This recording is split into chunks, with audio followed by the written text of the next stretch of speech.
Well, as you may be able to see out the window there, the sun is beginning to rise, so I survived a harrowing night running from Joe Casterline.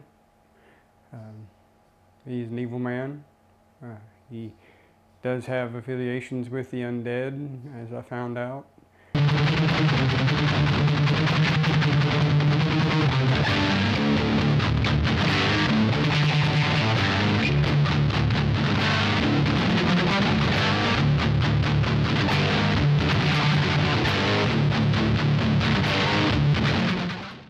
Marble City Filmmakers, Clinton Elmore, has thrown his hat into the ring and is participating in this year's Knoxville Horror Fest.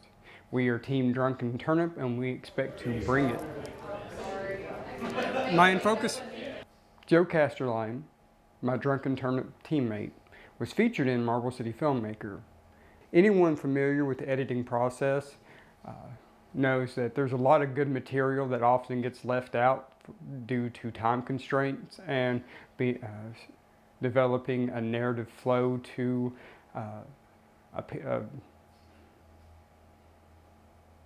developing narrative flow. Sometimes we end up leaving out stuff we really want to share with people.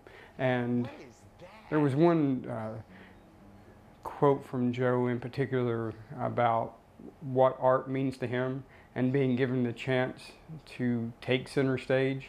And he had what I think is good advice for young artists, whether you're a musician, actor, or budding filmmaker. If you get the forum, you better know what's going on. Shout it out loud until the cows come home.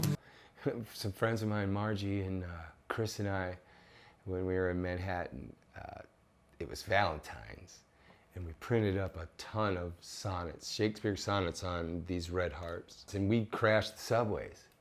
We started going, and she would chain me to one of the poles and whip me and blindfold me while Chris would read the sonnets. And, you know, and I was so put off by the fact that people were asking all the right questions, but Margie and Chris were so engrossed in the performance and getting it that they had no answers. Because people were like, wow, that was amazing. Why are you doing this? And it's Valentine's. Spread those lies if you want to, honey, but nothing can trump the truth.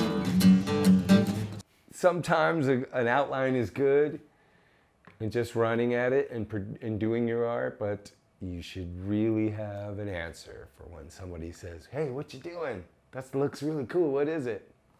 It's just art. I've worked with Joe for a couple of years now, and I appreciate every chance I've had to work with him. I want to, take this moment to say thank you, Joe.